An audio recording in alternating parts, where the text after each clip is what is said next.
Hello friend, तो चलिए कैसे हैं सभी को। Good morning good morning. चलिए आज 26 तारीख है, 26 अप्रैल है। चलिए लाइव में आ गए हैं। चलिए आपको बता दें कि लाइव टाइम आपको मॉर्निंग में चलता है 5 बजे, ठीक है। करंट अफेयर चलता है और 6 बजे जनरल अवेयरनेस चलता है, ठीक है। तो सब्सक्राइब और लाइक शेयर करना नहीं भूलेंगे, ठीक है। तो जितने भी आपके दोस्त हैं कॉन्टेक्ट का हैं सभी को ये लिंक शेयर कर दें, ठीक है। व्हाट्सएप में हो गया, फेसबुक में हो गया, जितने भी आपको फ्रेंड हैं सभी के पास शेयर कर दे, ठीक है। तो चलिए आप हम लोग जानेंगे कि जितने भी क्वेश्चन है सारे एग्ज़ाम से रिलेटेड है। तो अगर आप ही लॉकडाउन में हैं, हम लोग को घर में रहना है तो घर पर ही रहेंगे, ठीक है। तो चलिए हम लोग डायरेक्ट आते हैं आपके क्वेश्चन पर कि क्या क्वेश्चन है। लेकिन देखना नहीं भूलेंगे, आपको मॉर्निंग में सुबह में 5 बजे करेंट अफेयर्स रोज चलता है, 5 बजे, ठीक है। तो याद रखेंगे कितना बजे, 5 बजे। और 6 बजे जनरल अवेयरनेस चलता है, तो याद रखेंगे। और ऑनलाइन का चलता है और एमसीक्यू क्वेश्चन भी चलता है। तो देखना नहीं भूलेंगे, इसलिए चैनल को सब्सक्राइब कीजिएगा और शेयर करना तो नहीं भूलेंगे। चलिए हम लोग डायरेक्ट आते हैं आपका क्वेश्चन पर। क्या है आपका कि देखेंगे, ये सभी परीक्षाओं के लिए है, ठीक है। सभी परीक्षाओं के लिए है। 5 बजे से रोज चलता है। कितना बजे से दोस्तों, 5 बजे से चलता है। कितना बजे से, 5 बजे से चलता है। तो देखना नहीं भूलेंगे। चलिए हम लोग अब देखते हैं क्वेश्चन कि क्वेश्चन क्या है।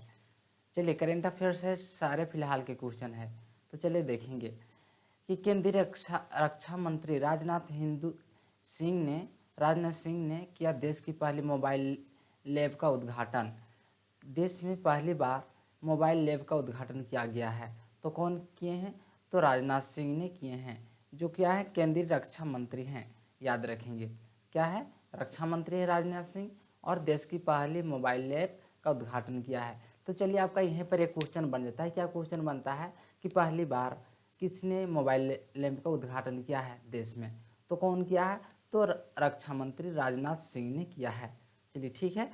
तो चलिए इसके बारे में डिटेल रूप से जानेंगे, ठीक है।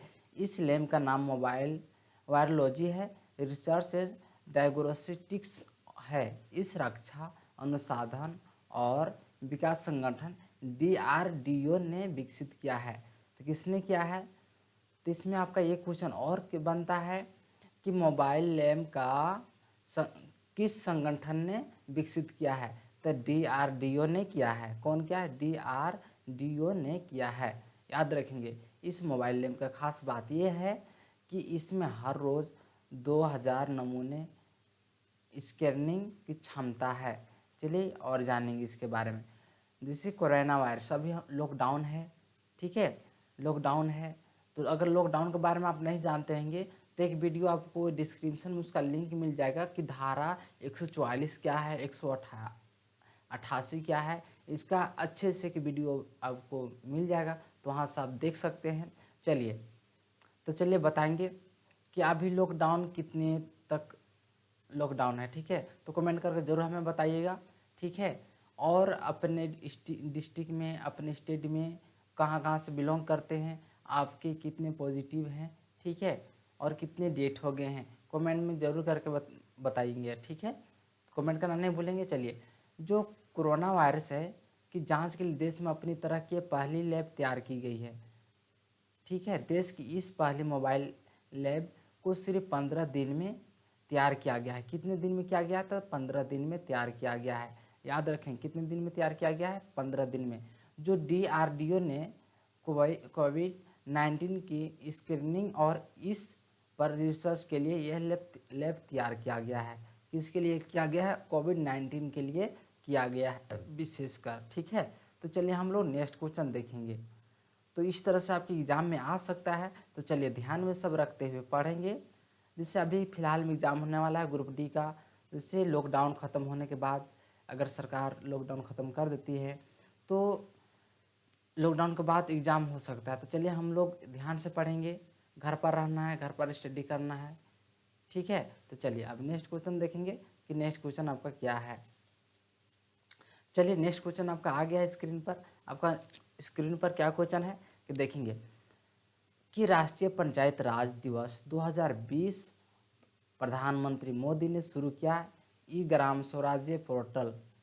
क्या शुरू किया गया है? देखिए, राष्ट्रीय पंचायती राज का दिवस 2020, ठीक है, जो प्रधानमंत्री नरेंद्र मोदी द्वारा शुरू किया गया है और ई ग्राम स्वराज पोर्टल है, ठीक है। तो चलिए देखेंगे, प्रधानमंत्री ने चर्चा के दौरान कोरोना वायरस से लेकर गांवों को विकास कार्यों पर सरपंचों और ग्राम प्रधानों की बात की। प्रत्येक साल 24 अप्रैल को पूरे राष्ट्रीय पंचायत दिवस मनाया जाता है, ठीक है, याद रखेंगे। 24 अप्रैल को क्या मनाया जाता है? पूरे राष्ट्र में पंचायत राज दिवस मनाया जाता है। ये दिन भारतीय संविधान 73 वे संशोधन के अधिनियम 1992 के पारित होने के प्रतीक है, जो 24 अप्रैल को 1993 से लागू हुआ था, ठीक है। तो मोदी ने क्या शुरू किए हैं? तो क्या शुरू किए हैं? इसका नाम रखकर ई ग्राम स्वराज्य पोर्टल रखे हैं। क्या रखे हैं? तो ई ग्राम स्वराज्य पोर्टल रखे हैं, याद रखेंगे, अक्सर एग्जाम में पूछा जा सकता है, ठीक है। तो चलिए हम लोग देखेंगे आगे आगे आपका 3 क्वेश्चन क्या दिया हुआ है। देखिए अभी फिलहाल में 3 क्वेश्चन आपका क्या दिया हुआ है, चलिए देखेंगे हम लोग ध्यान से, कि चीन ने WHO को $3 करोड़ की अतिरिक्त सहायता देने का घोषणा किया। क्या क्या है? चीन ने WHO को $3 करोड़ की अतिरिक्त सहायता देने की घोषणा किया है। तो चलिए देखेंगे, चीन ने कहा है कि वह कोरोना वायरस से वैश्विक महासंकट से निपटने के लिए हेतु WHO को $3 करोड़ की अतिरिक्त राशि दान करेगा, ठीक है। इससे पहले चीन ने WHO को $2 करोड़ दिया था, ठीक है। कितना दिया था? पहले तो $2 करोड़ दिया था। और चीन ने विदेश मंत्रालय के प्रवक्ता गेंग शुआग ने एक संवाददाता से सम्मेलन में इसकी घोषणा की है। कहाँ पर किया हुआ है? एक शुआंग ने एक संवाददाता सम्मेलन में इसकी घोषणा की है, ठीक है। और अमेरिका के राष्ट्रपति ट्रंप ने WHO पर कोरोना वायरस की वैश्विक महामारी के निपटाने के लिए सही कदम नहीं उठाने और दूसरों के देशों के करतूतों पर पर्दा डालने का आरोप लगाया था, ठीक है। तो जैसे अमेरिका के राष्ट्रपति डोनाल्ड ट्रंप का आरोप है कि WHO का रवैया पक्षपाती है और वह चीन के पक्ष में झुका हुआ है, ठीक है। तो इसलिए चीन ने क्या किया है? $3 करोड़ WHO को अतिरिक्त राशि दे रहा है, ठीक है। तो चलिए हम लोग अब 4th क्वेश्चन देखेंगे। चलिए जितने भी दोस्त हैं शेयर करते जाइएगा। आपको बताते हैं कि रोज़ सुबह आपका करंट अफेयर चलता है कितना बजे? तो 5 बजे चलता है आपका। कितना बजे चलता है? 5 बजे। तो देखना नहीं भूलेंगे। चलिए देखेंगे कि चौथा बड़ा खबर है। देखिए सरकार का सबसे बड़ा फैसला क्या है? जुलाई 2021 तक केंद्रीय कर्मचारियों को नहीं मिलेगा बढ़ा हुआ DA। चलिए इसके बारे में विस्तार रूप से हम लोग जानेंगे। क्या है कि सरकार अब 1 जुलाई 2021 को महंगाई के भत्ते और महंगाई राहत में किसी भी नई बढ़ोतरी के साथ पिछली बढ़ोतरी के सभी बकाया के बारे में विचार करेगी, ठीक है। तो केंद्रीय वित्त मंत्रालय के व्यय विभाग द्वारा जारी एक कार्यालय ज्ञापन के माध्यम से यह जानकारी साझा की गई थी, ठीक है। चलिए लगातार बढ़ती हुई महंगाई की भरपाई के लिए केंद्र सरकार द्वारा अपनी सभी सरकारी कर्मचारी को दी जाने वाली राशि महंगाई भत्ता कहलाती है, ठीक है। भत्ता क्या कहलाती है? कि लगातार बढ़ती हुई महंगाई की भरपाई करने के लिए केंद्र सरकार द्वारा सभी सरकारी कर्मचारियों को दी जाने वाली राशि महंगाई भत्ता कहलाती है, ठीक है। और इस तरह से महंगाई राहत सरकारी की पेंशनरों की दी जाने वाली राशि है, ठीक है। तो क्या कहते हैं कि नहीं मिलेगा बढ़ाकर DA, ठीक है। तो याद रखेंगे, आपको एग्जाम में पूछा जा सकता है। चलिए आप 5 क्वेश्चन देखेंगे। 5 क्वेश्चन क्या है आपका? देखिए 5 क्वेश्चन क्या है? 5 क्वेश्चन क्या है कि राष्ट्रपति ने अध्यक्ष देश की दी मंजूरी, स्वास्थ्य कर्मियों पर हमला करने वाले को होगी कड़ी सजा। चलिए क्या कहे हैं? देखिए राष्ट्रपति अध्यक्ष देश दी मंजूरी, स्वास्थ्य कर्मियों पर हमला करने वालों को कड़ी सजा। ठीक है, देखिए कोरोना महामारी के संकट में निपटाने के लिए सबसे लड़ाई लड़ रहे हैं डॉक्टरों और अन्य के स्वास्थ्य कर्मियों पर। पिछले दिनों पहले हमले की बात है, हमले की कई घटनाएं सामने आई है। तो क्या क्या है, इंडियन मेडिकल एसोसिएशन IMA ने इन हमलों के खिलाफ विरोध भी जताया था। ठीक है, ऐसे में मोदी सरकार ने स्वास्थ्य कर्मियों पर हमले को गंभीर अपराध बना दिया है। ठीक है, तो दोषी पाए जाने वाले लिए कठोर सजा प्रावधान किया गया है। इसका आधार हमले और उत्पीड़न गंभीरता को बनाते हुए सजा को 2 श्रेणी में बांटा गया है। तो कौन कौन सा श्रेणी है, तो चलिए जानेंगे। यदि अपराध ज़्यादा गंभीर नहीं है तो सजा के तौर पर 3 महीने से 5 साल तक की कैदी हो सकते हैं। ठीक है, तो देखिए इस तरह से हम लोग को अपने के लिए है।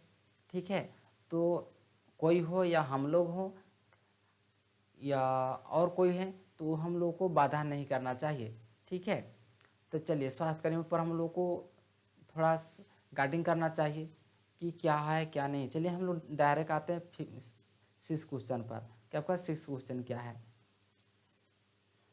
6 क्वेश्चन आपका ये है, चलिए देखेंगे स्क्रीन पर आपका आ गया है। चलिए देखेंगे आपका 6 क्वेश्चन क्या है कि ईरान ने अपने एक सैन्य उपग्रह नूर सफलतापूर्वक लॉन्च किया है। ठीक है, तो ईरान के सरकारी टीवी ने यह घोषणा की है कि ईरान पहला सैन्य उपग्रह जिसका नाम नूर है, ठीक है, क्या है, नूर है, उसे केंद्रीय रेगिस्तान से 22 अप्रैल सुबह सुबह छोड़ा गया था। इस बयान के अनुसार यह प्रक्षेपण सफल रहा। ठीक है, उपग्रह अपनी कक्षा में पहुंच गया है और संयुक्त राज्य अमेरिका ने लंबे समय से आशंका जताई है कि उपग्रह पृथ्वी के कक्षा में स्थापित करने के लिए इस्तेमाल की जाने वाली लंबी दूरी बैलिस्टिक तकनीकी का उपयोग परमाणु हथियारों का प्रक्षेपण के लिए भी किया जा सकता है। ठीक है, तो बहुत अच्छी की बात है। तो किसने किया है, तो उपग्रह कौन छोड़ा है, तो ईरान ने छोड़ा है। ठीक है, तो उसका क्या नाम है, नूर है। ठीक है, तो कब छोड़ा गया है, तो 22 अप्रैल को छोड़ा गया है। कब छोड़ा गया है, तो सुबह में छोड़ा गया है, सुबह में छोड़ा गया है।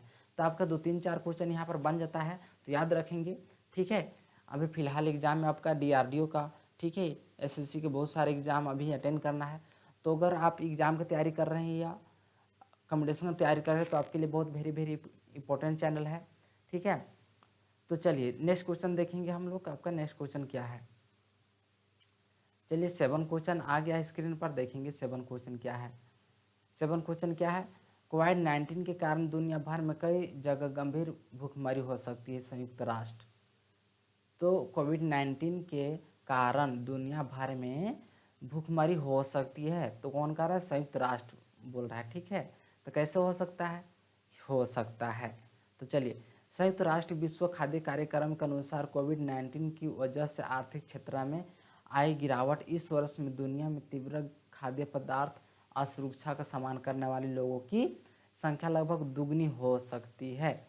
ठीक है, इससे अर्थात महामारी से दुनिया भर में भूखमरों की संख्या 26.5 करोड़ पहुंच सकती है।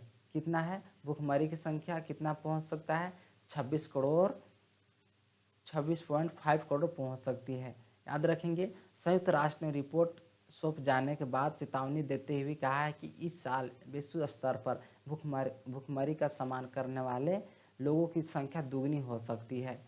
ठीक है, इस रिपोर्ट में पाया जाता है कि 55 देशों में 13.5 करोड़ लोग पिछले साल तीव्र खाद्य संकट या एक मुक्त मानवीय स्थिति में थे।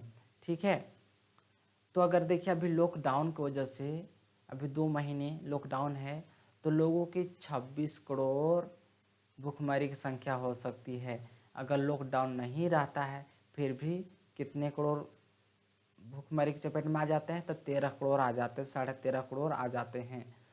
तो खुद से सोचना है कि क्या करना है क्या नहीं करना है। ठीक है, तो चलिए अब नेक्स्ट क्वेश्चन देखेंगे। नेक्स्ट क्वेश्चन आपका क्या है, चलिए देखेंगे आपका नेक्स्ट क्वेश्चन क्या है। 8 नंबर क्वेश्चन देखेंगे। देखिए क्या दिया हुआ है आपका क्वेश्चन कि मशहूर रंगकर्मी उषा गंगुली का निधन। तो चलिए जानेंगे कि गांगुली का निधन कब हुआ था और कौन थे। ठीक है, तो उषा गांगुली ने बहुत ही नाटकों की प्रस्तुति दी थी। क्या दिए थे? उषा गांगुली ने बहुत ही नाटकों की प्रस्तुति दी थी। इनमें काशी का 80, तो इसका अभी फिलहाल में एग्जाम में आ सकता है, तो याद रखेंगे। इसमें काशी का 80, महाभोज और रुदाली, कोर्ट मार्शल और अंतरकथा, ये सब रायपुर सहित देश भर में हो चुके हैं। ठीक है, तो काशीनाथ सिंह के उपन्यास पर आधारित उनका बहुचर्चित नाटक भी काशी 80 बहुत ही चर्चित रहा। पूरे देश में इसका मंचन हुआ था। किसका हुआ था? काशी का 80 बहुत ही ये पूरे देश में इसका मंचन हुआ था। तो ठीक है, तो उसका गांगुली का जन्म कब हुआ था? तो 1945 में हुआ था। कब हुआ था? तो यूपी में हुआ था, यानी उत्तर प्रदेश में हुआ था। याद रखेंगे, ये कानपुर में हुआ था। कहाँ पर हुआ था? कानपुर में हुआ था।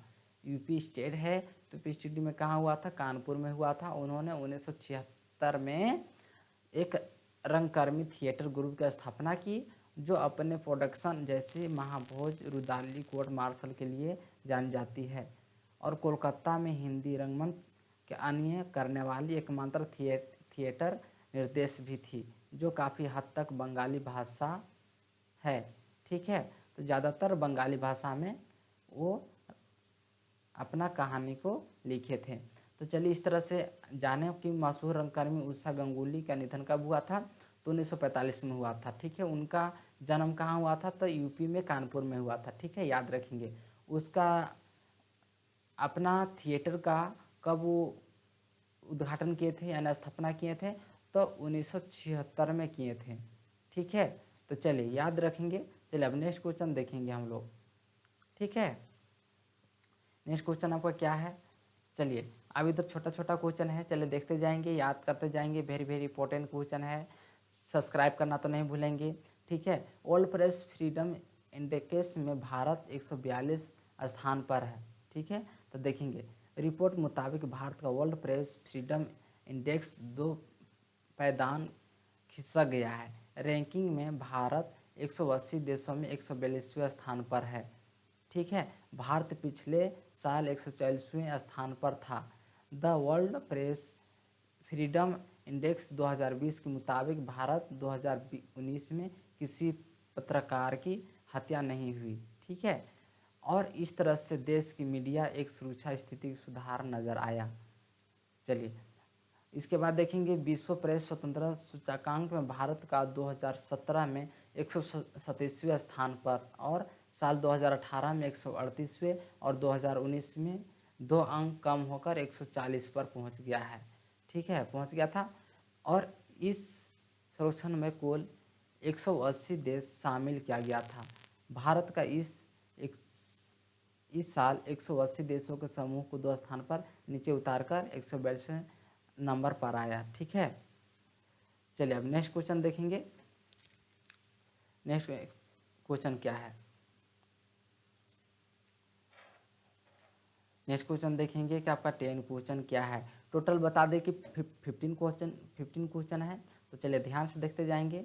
देखिए आपका क्या क्वेश्चन है कि जियो प्लेटफॉर्म की 9.99% हिस्सेदारी खरीदेगी फेसबुक।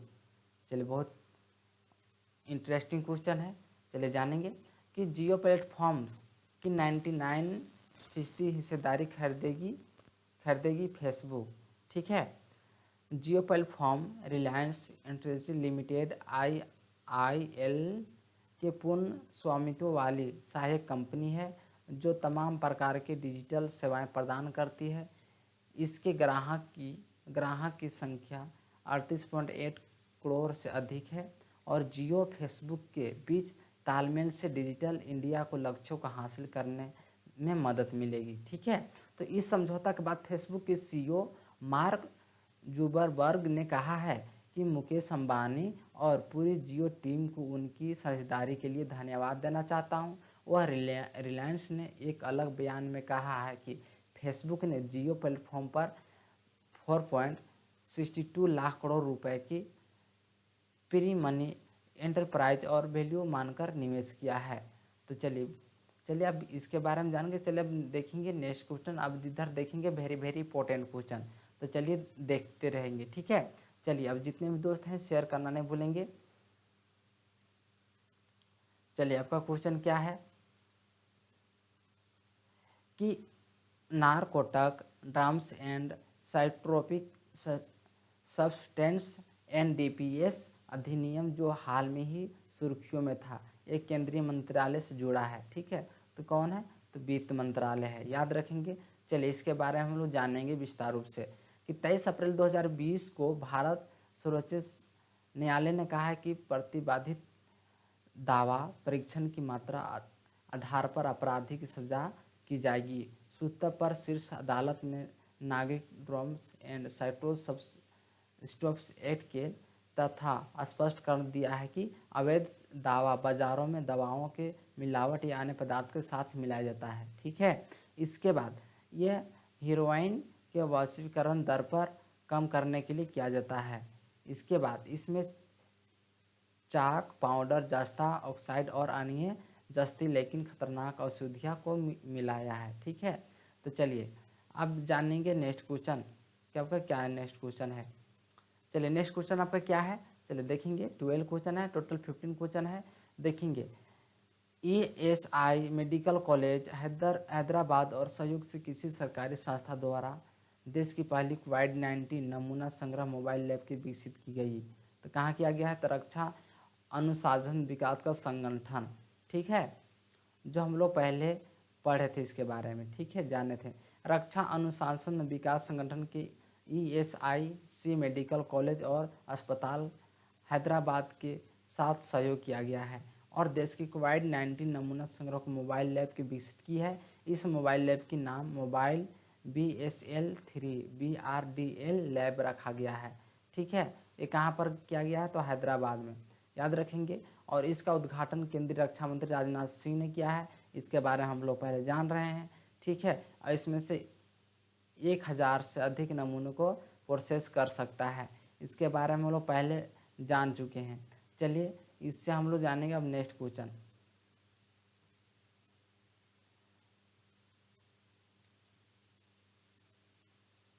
चलिए जानेंगे हम लोग नेक्स्ट क्वेश्चन।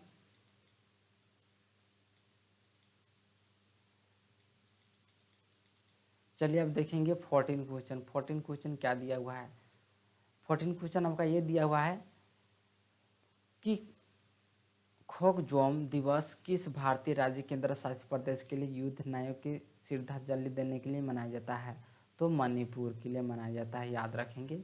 जो 23 अप्रैल 2020 को मणिपुर राज्य में खोकजोम दिवस मनाया जाता है। इस दिवस के द्वारा 1891 एंग्लो मणिपुर युद्ध लड़ने वाले योद्धाओं को श्रद्धांजलि दी जाती है। एंग्लो मणिपुर की युद्ध ब्रिटिश सरकार और मणिपुर साम्राज्य के लिए बीच एक सशस्त्र संघर्ष था।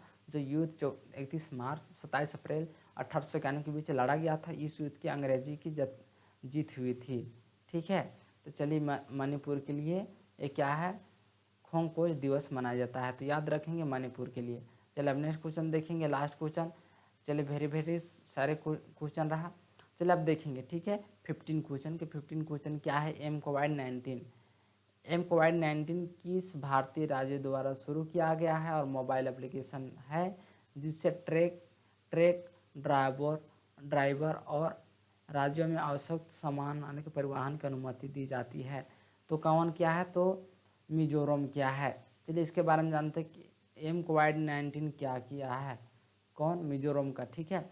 तो मिजोरम ने कोविड-19 नाम से एक मोबाइल एप्लीकेशन लॉन्च किया है जो ट्रक ड्राइवर के अन्य राज्यों से राज्य के लिए आवश्यक सामानों के असमान ढुलाई में क्षमता सक्षम बनाता है। एप्लीकेशन ट्रक चालकों के लिए ऑनलाइन लाइसेंस या पास के रूप में कार्य करेगी। अंतर्राज्यीय वाहन को चालकों के प्रवेश स्थान पर स्क्रीन किया जाएगा।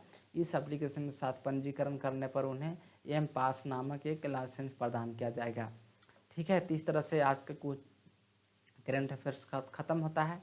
तो 7 बजे आप देखना नहीं भूलेंगे जनरल अवेयरनेस। क्या है जनरल अवेयरनेस, देखना नहीं भूलेंगे। आपको रोज चलता है 5 बजे करंट अफेयर चलता है और 6 बजे जनरल अवेयरनेस चलता है, तो देखना नहीं भूलेंगे। और लाइक शेयर सब्सक्राइब करना तो नहीं भूलेंगे दोस्तों, ठीक है।